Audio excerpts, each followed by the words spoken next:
I always borrow to invest.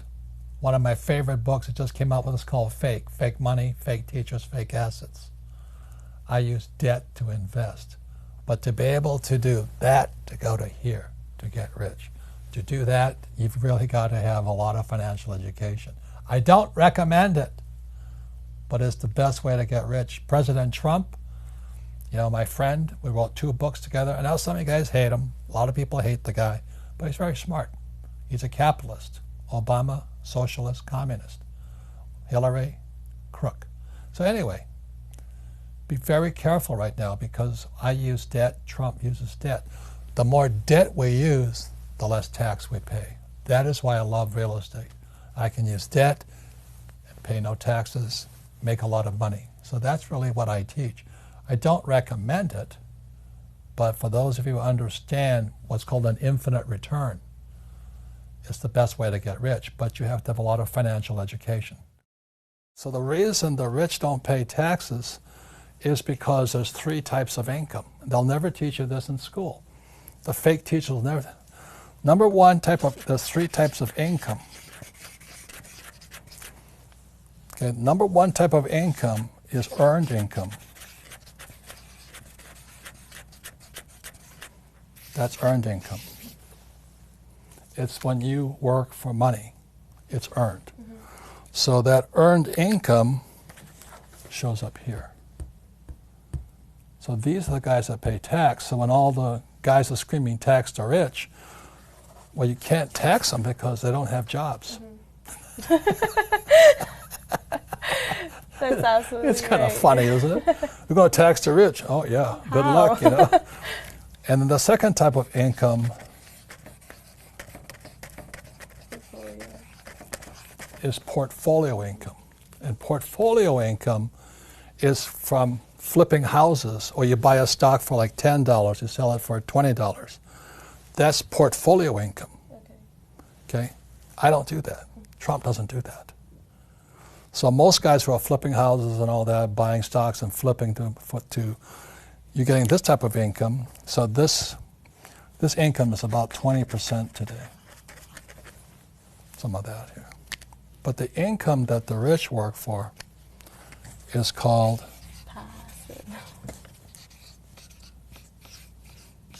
passive income. Passive income is also known as cash flow. That's the name of our game, cash flow. And that income is income that's flowing from here to here. It bypasses taxes. So I know it doesn't sound fair, and it isn't fair. I don't disagree with you. But what's not fair is our schools, which are part of the problem, will never explain that. Our school system is so fake, it's more fake than those fake plastic plants there. And these teachers, bless their heart, they don't know any of this. And I really want to talk to you about the most important subject for all of us today, rich, young, poor, or old. It's called financial education. And as you know, our school systems teach us nothing about money. Nothing.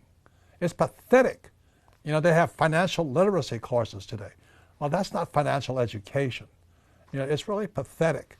And what's happening for most people today is, you know, they follow that age-old mantra, go to school. What do you learn about money in school? Nothing. Get a job.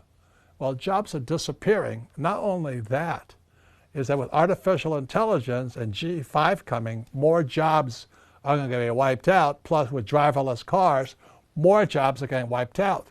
So why would you go to school to get a job? And then work hard for money, but pay taxes. Taxes are going to keep going up, sports fans. They have to. Somebody's going to pay off this massive mountain of debt stacking up all over the world. And the only way they pay off debt is via taxes. And then they tell you to get out of debt. Oh, God. Debt is money. Please understand me. In 1971, when Nixon took the dollar off the gold standard, money became debt. So the rich know how to use debt to get rich. And that's what I do. My friend Donald Trump, I know some of you hate the guy, more power to you, you know. But we use debt as money. And other guys will tell you get out of debt. Well, you choose. The rich use debt to get rich, and the poor and middle class get wiped out because they're in debt. That's because of the lack of financial education. And I tell you, invest for the long term in a well-diversified portfolio of stocks, bonds, mutual funds, and ETFs. The key word in there is invest for the long term. Why would you invest for the long term when they're printing trillions of dollars and ZIRP, zero interest rate policy, they're paying you nothing for your money? And you're going to hold for the long term, and you got HFT, high frequency trading.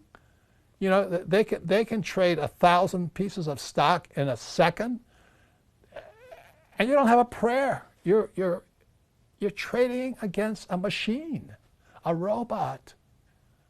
So all this financial advice people are giving out there is a recipe for disaster. Again, this is my message to anybody, including millennials, is where is your head? Yeah. You know, I know most millennials, they want a high-paying job. They want to be able to pay the rent and eat and all this stuff.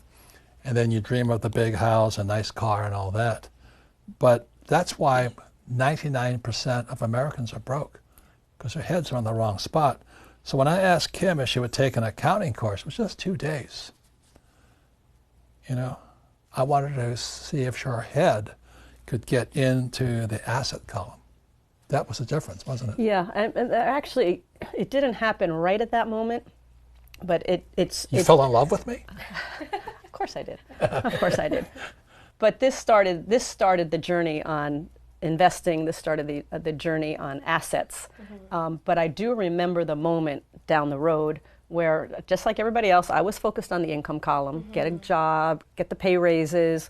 If you're an hourly wage, work more hours, yeah, or raise your hourly wage. So I was always focused here. And then finally, this is after we'd actually bought some investment properties, the light finally went on, and I'm like, instead of focusing on acquiring income, mm-hmm, what if we focus on just acquiring assets, mm-hmm, that the assets go into the income column? Like this. Mm-hmm. So that was a huge shift in my mindset. And once that shift happened for me, I don't think about the income column anymore. I just think about the asset column. And that's our game called cash flow. Yeah. The first way you understand risk is you look in the mirror. Yeah. It's who's looking back at you. You're the risk, not the investment. For example, I invest in a lot of real estate and say, oh, real estate is so risky, so I think I'll buy ETFs. So you play it safe, but you'll learn more by investing in real estate, right? Because you'll make more mistakes. Yeah. So that's the difference there. Mm-hmm. So it's not real estate that's risky, it's you're risky. Yeah. And sometimes it's ironic because I think about it like, so blindly turning your money away to someone you barely know isn't risky. Or let's say, I don't know, maybe just depending on this job where your employer can fire you any day isn't risky either. You know, it makes you think a little, what truly is risky for you? Yeah. How do you define it? And you look at all the pensions of the school teachers, firefighters, and all the guys with 401ks. They're all bankrupt because Wall Street stole their money from them. You know? And the Federal Reserve Bank, they're run by PhDs, like my poor dad. Mm-hmm. And PhD stands for poor, helpless, and desperate. The Fed has not been right in years. Everybody worships the Federal Reserve Bank. The other day, somebody says, what do you think about artificial intelligence? I said, oh, are you talking about the Federal Reserve Bank? You know, they're a criminal operation. They're the guys stealing from our pension systems. It's horrible what's going on because we have all these PhDs, poor, helpless, and desperate people, mm-hmm, who are risk averse. It's funny, isn't it? It's really funny. But let me tell you what risk is. So, yeah. Okay, perfect. So when you go to your banker does not ask you for your report card. Mm-hmm. So here's the cash flow game, and this is called a financial statement. What makes the cash flow game different from Monopoly, how my rich dad taught me via Monopoly, is my rich dad also taught me about financial statements.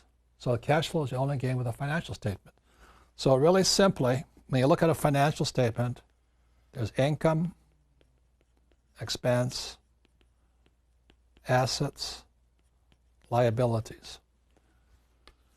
There's one more thing in the cash flow game on the financial statement you'll see. It's the most important statement of all. is called the statement of cash flow. It's off to the side here.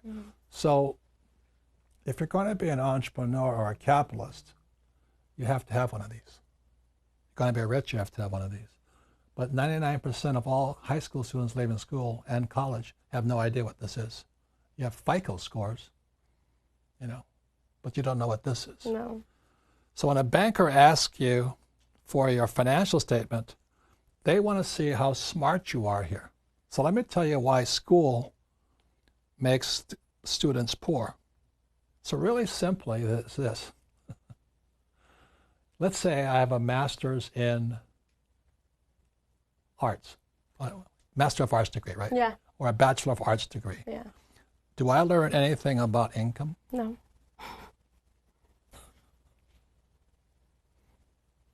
What about Greek mythology? Oh, there you go. I That's learned very important. nothing about income. And we wonder why kids are leaving school, or young generation, looking for that high-paying job. But now let me ask you this. If you have a degree in technology, do you learn anything about assets? Never. So you could be a techie and you know nothing about this. Yeah. You could be a techie and know nothing about this. You see, when a banker looks at your financial statement, they're looking at the mirror of you. This is a reflection of you. And if you got Jack here and Jack here, then you're not that smart financially. So the reason the cash flow game is such an important game, it teaches you what is important to your banker or for a capitalist or for an entrepreneur, is an entrepreneur's got to know how to increase their income. Yeah. And an entrepreneur's got to know how to create assets. If you don't know those two things, you should not be an entrepreneur. You should be an employee, which is why so many young people coming out of school have massive student loan debt over here, right? But they don't know anything about this and about this here. That's risky. And we always have to find outside resources to like find this information, learn this information, you know, taking courses here at Rich Dad, learning through your seminars. And so it's really astonishing how something that's supposed to prepare you for the future leaves you with just the most important documents that we're told that we need to have are a resume and your report cards, your transcripts. But in reality, if you're going to be an employee. Exactly.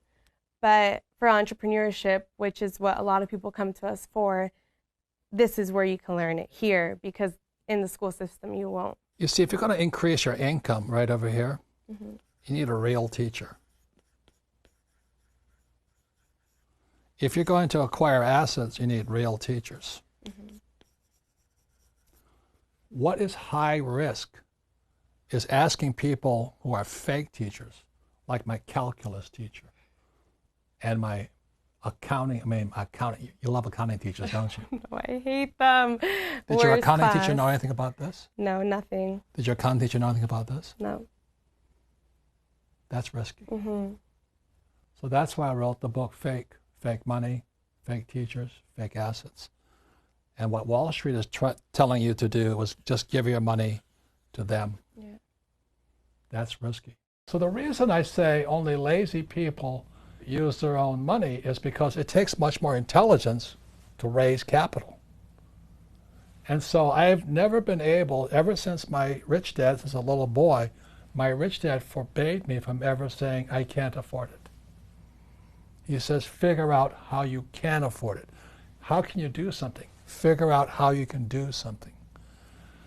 So over my lifetime, most of the projects I've started, I've never had any money. I like not having money because it forces me to think. I get creative. I have to educate myself. I have to talk to rich guys. Hey, how'd you do this? How'd you do that? How'd you do that? And what has happened to me, I just turned 72, I've never needed money. Because if I need money, I figure out how to raise it.